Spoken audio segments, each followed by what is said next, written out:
I don't think we can assume that just because race is taken into account that necessarily creates an equal protection problem, because I understood that we looked at the history and traditions of the Constitution, at what the framers and the founders thought about. And when I drilled down to that level of analysis, it became clear to me that the framers themselves adopted the Equal Protection Clause, the 14th Amendment, the 15th Amendment in a race-conscious way, that they were, in fact, trying to ensure that people who had been discriminated against, the freedmen, during the Reconstruction period, were actually brought equal to everyone else in the society.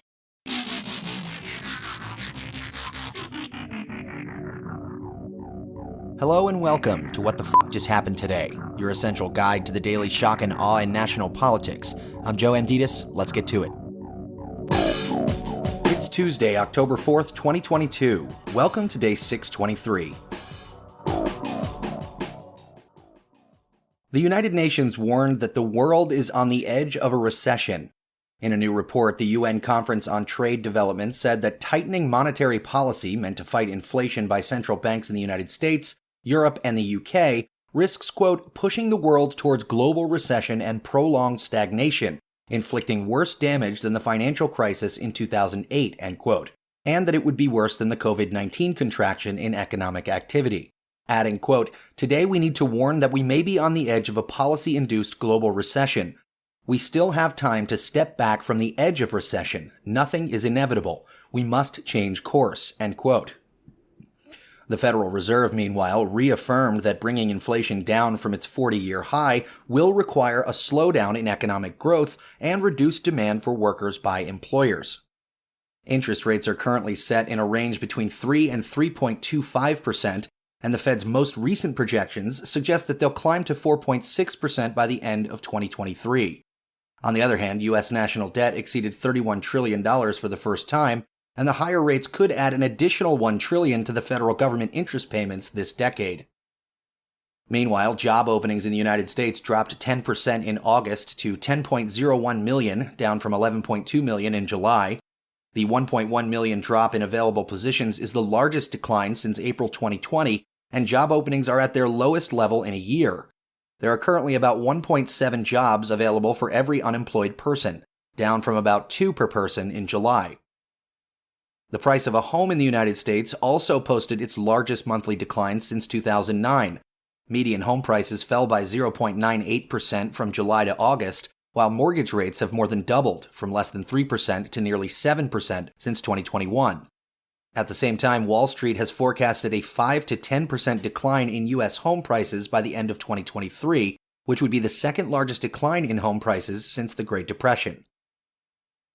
Moving on, Trump asked the Supreme Court to intervene in the dispute over classified government documents that the FBI seized from Mar-a-Lago, saying that the special master should be allowed to review the classified documents.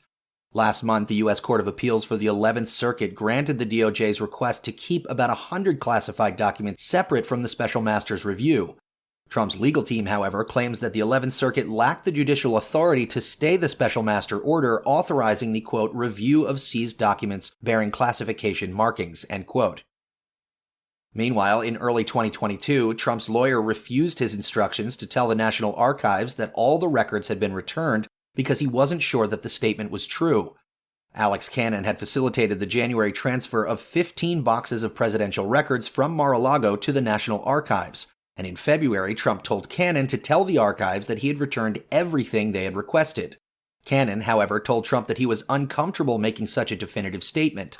Separately, the archives notified Trump's attorneys in May of 2021 that it was missing the original correspondence between Trump and Kim Jong-un, as well as a letter that Obama left for Trump.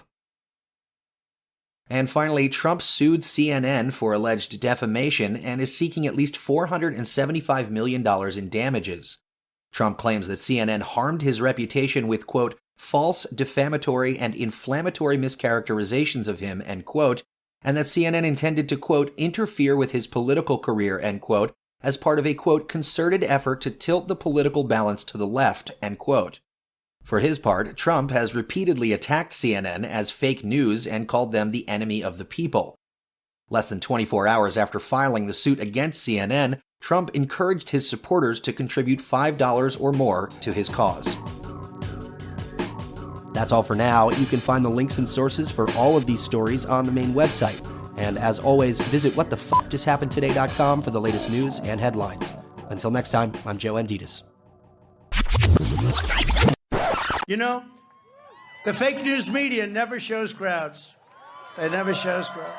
They never show crowds. I wish they would have shown the crowd that was there on January 6th. They never show it. They never show crowds. Hello, everybody. As far as the eye can see, thank you very much. They never want to show the crowds. No matter who they are, they just don't want to show them. I don't